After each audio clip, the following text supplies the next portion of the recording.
And welcome to today's video in which I'll be walking you through how I made my own Harry Potter Monopoly board.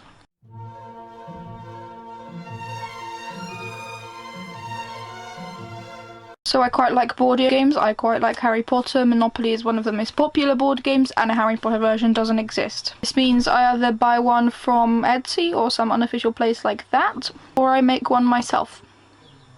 And as you can tell from the pattern of the last few videos, I decided to do it myself. I do really love most of the Harry Potter board games, and this is just one that I don't understand why it doesn't exist. Clearly they just can't come to an agreement.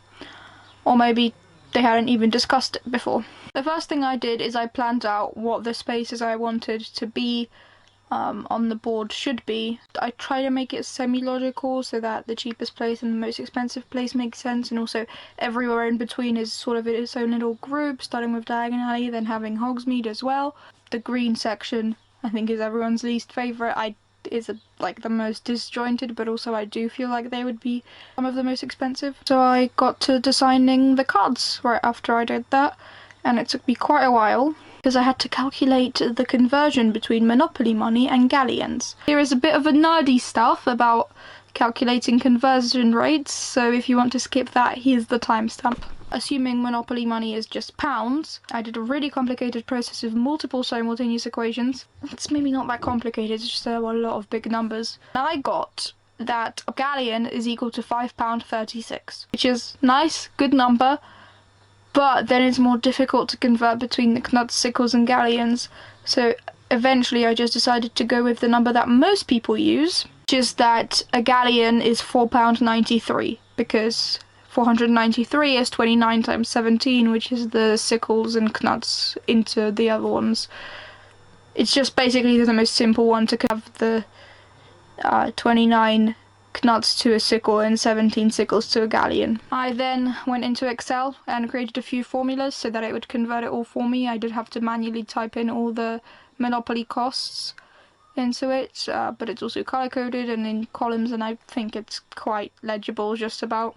So I got all my values. I then put all of the values onto the cards I'd designed and tried printing them out a few times myself, but I couldn't get them quite aligned right, and I was getting tired of it, so I went to a local copy shop, mailboxes and etc. That's what it's called. They're all over the country. Cost me £4.20 for 6 double-sided colour pieces of card, and it's quite a good deal, I think. Only complaint I have is that the colours on the property cards aren't what I made them in the computer, but that could be a limitation of a very precise printer, I'm not sure. I didn't stop myself to putting Volder above just mortgage, because Voldemort is then spelled out. Just a bit of a silly joke for the cards. It was quite fun to design the spell and potions cards, is what I decided they'd be. So it was a bit more difficult than I was expecting it to be for just 16 of each, and for quite a few of them I have more of the scenario stuck in my head, but I didn't want the cards to be too difficult to read. Then I came home, cut all the cards out, and they're done. That was relatively simple. It just took forever to actually put all the numbers in and make sure they're as aligned as I was bothered to get them. I then also obviously designed some banknotes, and 100 knot banknote wouldn't make much of sense, would it? Because once you get to 29, you get into the sickles.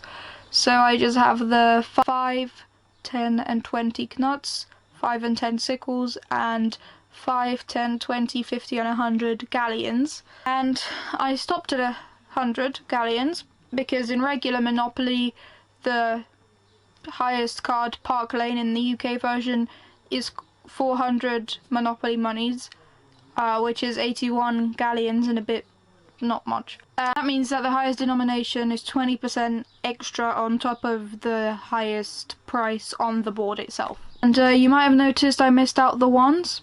That's because I made them into coins. I got a 2-part putty that after about an hour dries into silicone molds, and put some coins I'd bought into them. I didn't buy more coins because A, that would be a little bit expensive, and B, I didn't want them to have the twinkling metal sound when they're muddled around in the box, and I also wanted them to be lighter, so I made them from hot glue by pouring them into the silicone molds and smushing them together, waiting for it to dry, picking it apart. did take quite a few trial and errors that I had on the Knuts. At first I couldn't get them to be without air bubbles, then I couldn't get them to be aligned, then I couldn't get them to be both without air bubbles and aligned. So I did eventually get there, it just took me a little bit. Making them like this obviously meant there was an excess around each coin, so I cut those off, which was quite a painstakingly long process and quite difficult actually to cut through that much hot glue. And then I coloured them all with a permanent black marker so that it would bring out the darker bits of the coin. And then I used some kids poster paint to paint over each coin in their respective colours. And this did take quite a few rounds of paint to get to the colour I wanted to get to. If I were doing this again, I have a set of coins that was maybe not more expensive, but I bought a few years ago that are like thicker, heavier, they look nicer, and loads of sets of very thin coins that you can tell they're coins, but they don't look as nice as the other ones. But in the silicone mold, the thinner ones actually made a better indent than the thicker ones.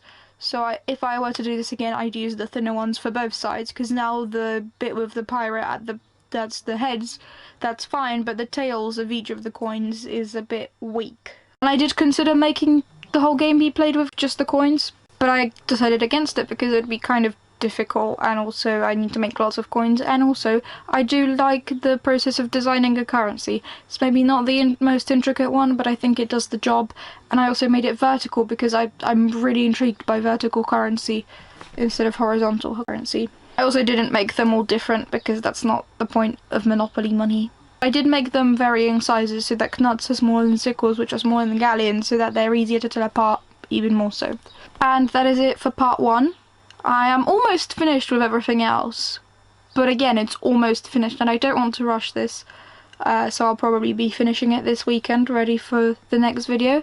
Thank you so much for watching this video. I really do hope that you enjoyed it. I'll see you in the next one. Bye!